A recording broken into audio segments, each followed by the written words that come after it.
Donc comme d'habitude, on commence par faire une méditation silencieuse.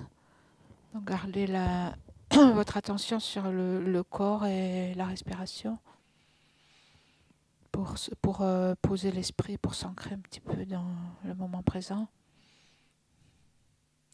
et pacifier toutes les pensées, les distractions.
Donc nous visualisons les objets de refuge devant nous. Jusqu'à l'éveil, je prends refuge en le Bouddha, le Dharma et la communauté suprême, la Sangha. Jusqu'à l'éveil, je prends refuge en le Bouddha, le Dharma et la communauté suprême, la Sangha. Jusqu'à l'éveil, je prends refuge en le Bouddha, le Dharma et la communauté suprême, la Sangha.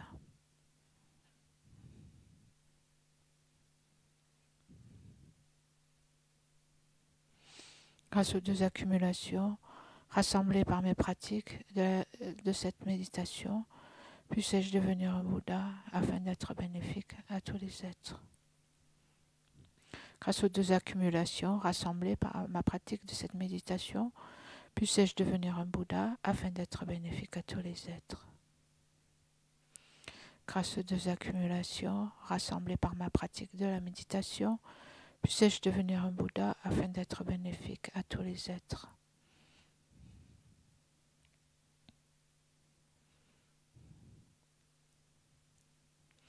Avec respect, je me prosterne par le corps, la parole et l'esprit. Je présente des myriades de toutes sortes d'offrandes réelles et imaginées. Je confesse toutes les actions négatives accumulées depuis des temps sans commencement.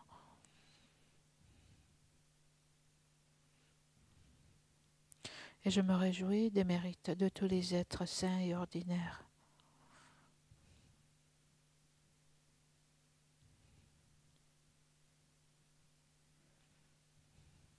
Ô maîtres et Bouddhas, demeurez, je vous prie, jusqu'à la fin du samsara et tournez la roue du dharma pour les êtres. Mes propres mérites et ceux de tous les autres, je les dédie à l'éveil suprême.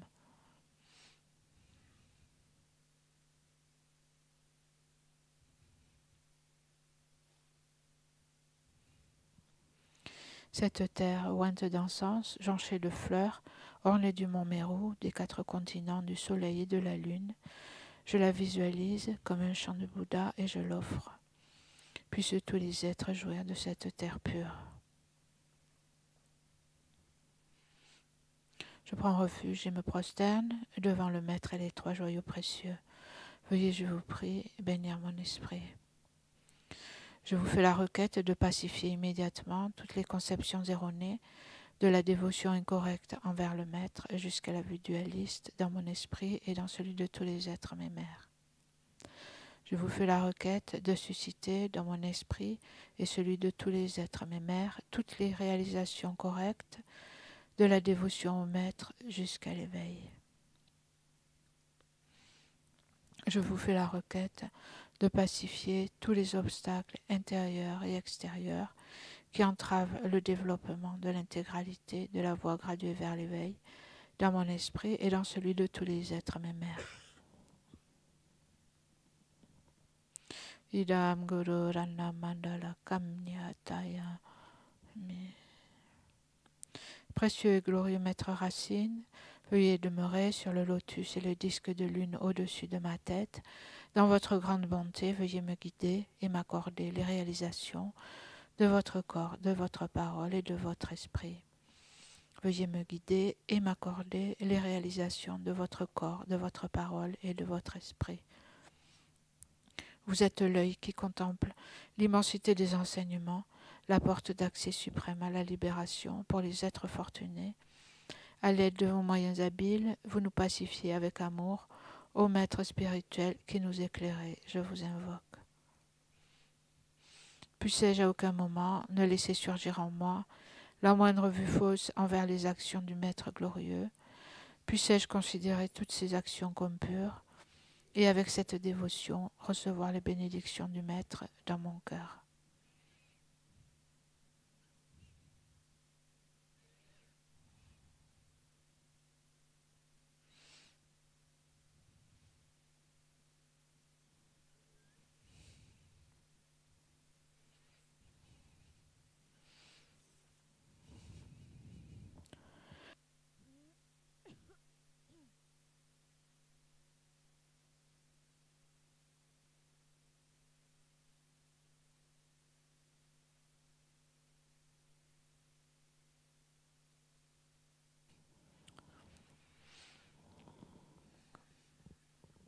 Donc, en fait, on n'a pas trop de temps pour cette méditation, mais je vous propose, puisqu'on parle de la nature de l'esprit, de méditer sur cette nature de l'esprit.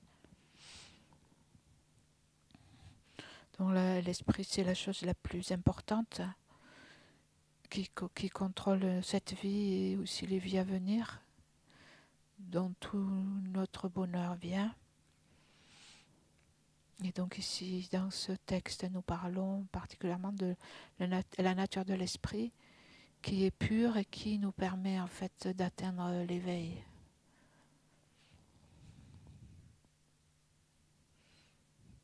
Et donc on dit que l'esprit, la nature de l'esprit est la claire lumière.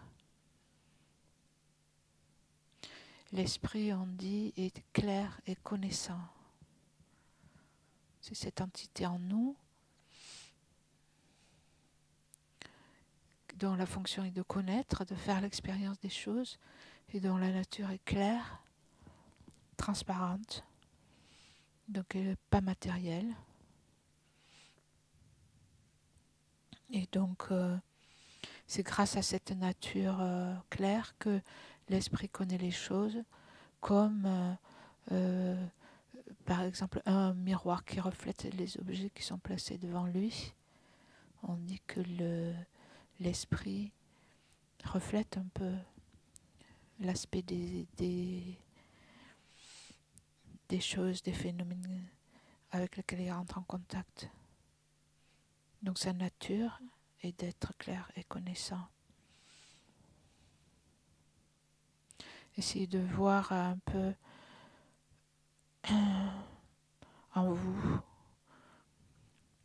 de vous tourner vers votre propre esprit et d'essayer de comprendre, de voir qu'est-ce que c'est pour vous dans votre expérience, votre propre conscience, votre esprit.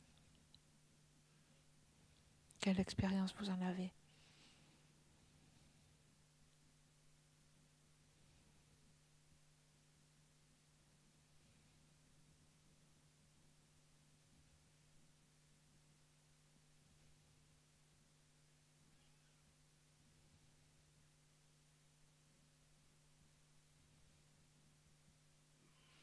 Donc observez votre propre esprit.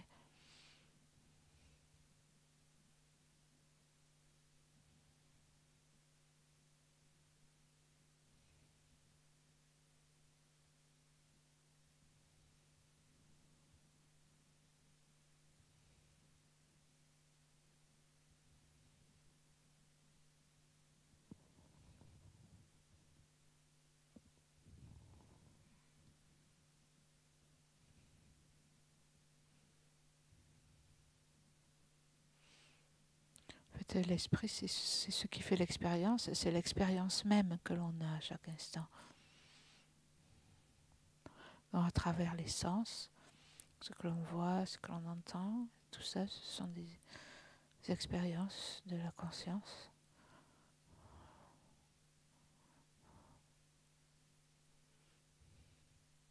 Les pensées, les émotions.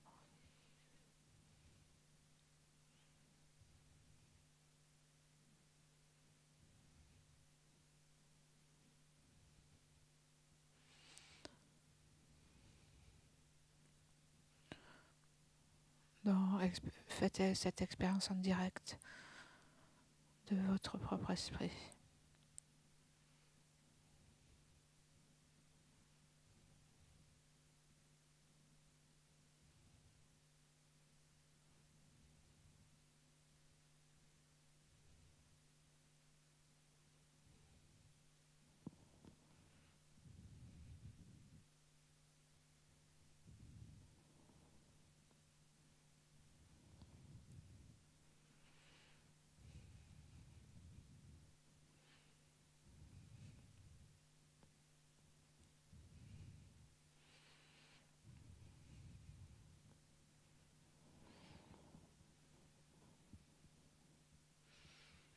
Et donc, si vous observez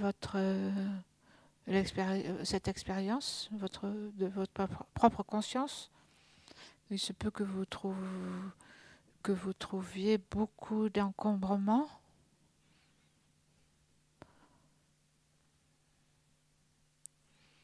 peut-être c'est un espace très encombré, turbulent.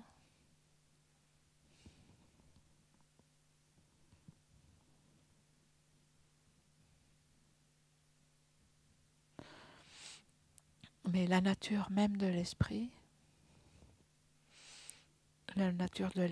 c'est l'état naturel de l'esprit, c'est d'être dépourvu de toute pensée, de tous ces encombrements. Comme par exemple un ciel couvert de nuages,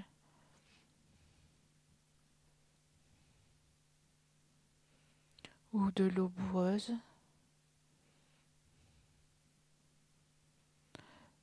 sont par nature purs. C'est-à-dire les nuages sont quelque chose qui peuvent être éliminés Par exemple, un bon vent peut découvrir le ciel, éliminer tout ce qui le voile. La boue peut se déposer, on peut laisser se déposer la boue et retrouver la nature de l'eau limpide, la limpidité de l'eau.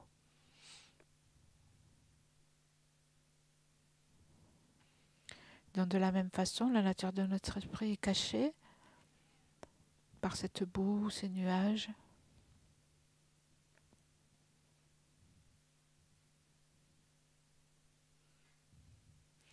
Mais si on se focalise sur la nature même de l'esprit,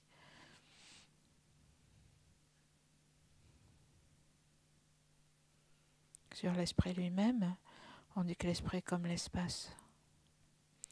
Donc l'esprit se rétrécit quand on se focalise sur des pensées, sur des objets.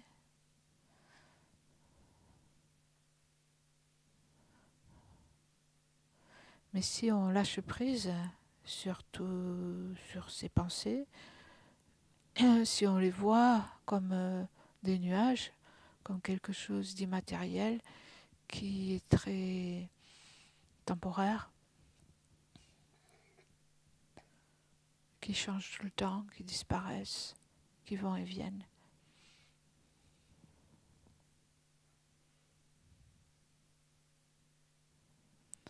Donc nous ne sommes pas obligés de nous identifier à ces objets, à ces nuages, mais au contraire, nous pouvons être dans l'expérience de l'esprit lui-même, de sa luminosité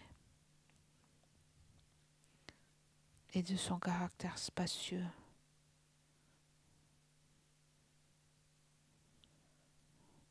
Donc l'esprit sans pensée est libre de dualité, c'est-à-dire de séparation entre un objet et un sujet. Et il n'y a pas d'apparence autre que l'espace, il n'y a pas de distinction. Et donc cet esprit n'a pas de limite, n'a pas de centre et de bord, n'a pas de limite. Et c'est pour ça qu'on dit qu'il est comme l'espace.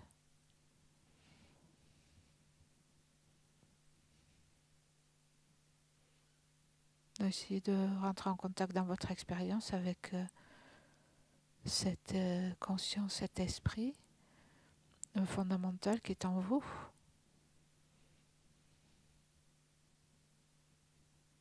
Qui est spacieux, qui est comme l'espace, qui n'a pas de limite et qui est de nature de sa propre lumière, sa propre clarté.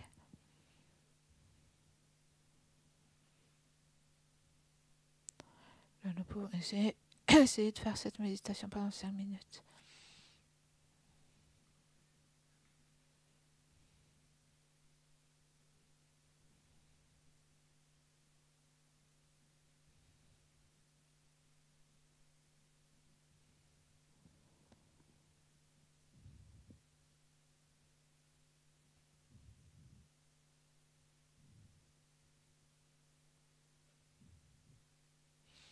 Et donc, s'il y a des pensées, des émotions, en fait, laissez-les, ne vous accrochez pas, ne vous accrochez à rien, laissez-les passer, changer. Et donc, ne demeurez pas sur ces pensées, mais lâchez les distractions. Ces distractions, et revenez à la nature de l'esprit, à la clarté pure de l'esprit.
Et donc c'est grâce à cette nature pure que nous pouvons purifier tout, que tout peut être purifié, et cette nature peut être révélée dans l'état de Bouddha. Nous pouvons dédier les mérites de la méditation pour que nous puissions, nous et tous les êtres, actualiser ce potentiel qui est en nous.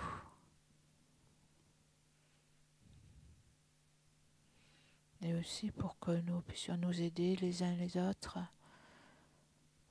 à le réaliser.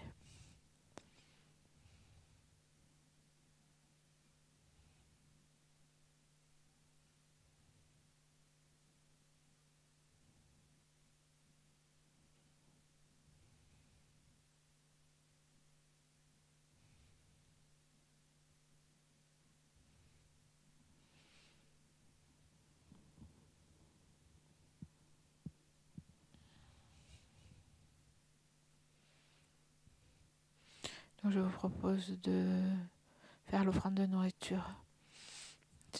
Si vous avez le livre doré, c'est à la page 207.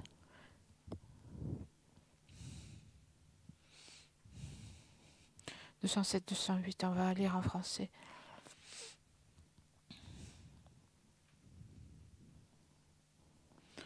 Om Ahon, Om Ahon, Om Ahon. Oh, le maître est le Bouddha, le maître est le Dharma, le maître est aussi la Sangha. Le maître est la source de tout bonheur. En tous les maîtres, je fais cette offrande.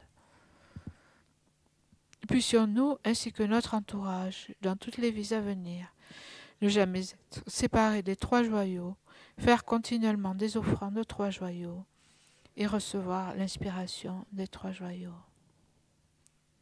Au Maître suprême, le Bouddha précieux, au refuge suprême, le Dharma précieux, au guide suprême, la Sangha précieuse, aux trois joyaux, objets de refuge, je fais offrande.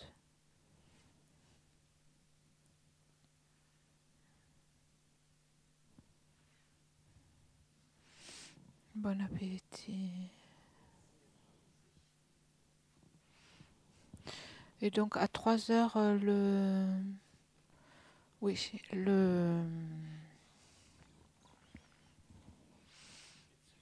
la discussion.